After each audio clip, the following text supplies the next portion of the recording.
These are photos of me 14 months ago, and this is me now, 15 kilograms heavier with way more muscle mass. So how can you do the same? It's very simple really, eat a lot and work out. But what are really the best exercises for muscle growth? Let me give you my opinion for what worked best for me. To go from a skinny 70 kilogram physique to a heavy muscular 85 kilogram physique. Tricep rope extensions. This exercise single-handedly blew up my triceps, and I have absolutely no doubt about that. Many people online will claim that this is a suboptimal exercise, and studying the most recent experiments on long length partials and the like, that does have some weight to it. But the truth of the matter is this is an exercise that I like doing. I feel more comfortable doing it, and I can really feel the contraction and the extension in my tricep. This exercise has really blown up not only the size but also the strength of my triceps. Due to this exercise, I've seen amazing results, and that's something that I want you to remember as you go throughout this video. Some of these are optimal exercises, and some of them are considered suboptimal exercises. But I have seen a fantastic impact and great gains in the exercises that I'm mentioning today. For example, one optimal exercise that I do is the incline dumbbell bench press. This is considered an optimal exercise, and I think it's hands down the best chest exercise that you can do. And this is for 3 reasons. Reason 1 is because you're using a dumbbell, you can really get a big stretch out of your chest, way more than if you use a barbell. Because for a barbell, for example, the bar gets in the way, whereas for dumbbell, you can go even further back. Reason 2 is because it's not a barbell and instead it's a dumbbell, it doesn't put so much weight needlessly on your front shoulder, which is where you'll see the most injuries coming from the barbell bench press.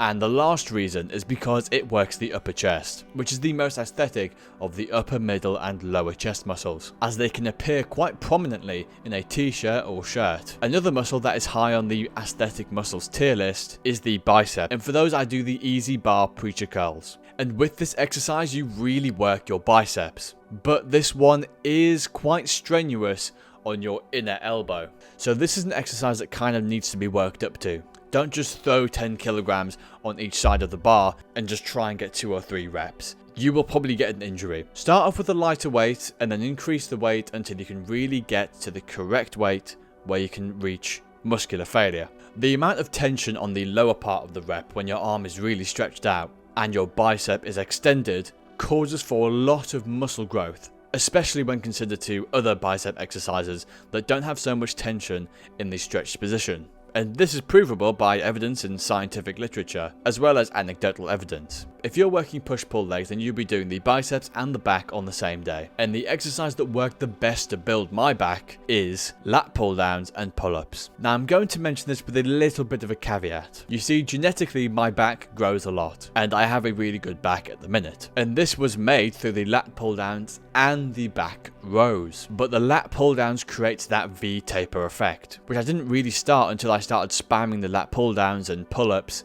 And what most people don't tell you is, while this of course creates a fantastic effect on your back, when you have lats that are really well developed, it does fill you out from the back, but it also fills you out from the front, as it fills out the space that is left kind of below your armpits, and this makes you look a lot thicker. Another way of enhancing your V-taper is through your side delts. And for that, I always do dumbbell lateral raises. If you've been researching the gym or have experience in the gym, you've heard of this exercise before. Here's the truth, okay bro? If you went to the gym and you only did the lateral raises, you would be able to see a difference in your physique. This is because lateral raises changes the silhouette of your body. It actively makes you not only look thicker, but actually be thicker, because the side delt actually sticks out from the side of your body. And wider shoulders is a huge indication of size, power, strength, and general masculinity. There are different variations of this exercise. I'm mainly referring to the cable variation of this exercise, which is typically considered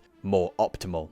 But to be quite honest, I have tried this one before, and I just really didn't like it. And I'm saying this because it just took too long. You're doing it for one arm for 20 reps, and then you're doing it for the other arm for 20 reps. It was really getting to the point where like 20 minutes or more of my workout was just on this one exercise. And while that sounds all well and good, when you're actually in the gym, it becomes not quite as endearing as it once was. You know I'll have to talk about legs at some point in this video, so here's the one exercise that I've been doing recently that has really grown my legs. That's heavy squats. It's that simple. I'll be honest, I've skipped leg days way too many times. Recently I've been more consistent, but good heavy squats are so vital to burning out your legs and building those tree trunk legs. Heavy squats also marginally increase your testosterone. And if you want to know more about that, watch this video.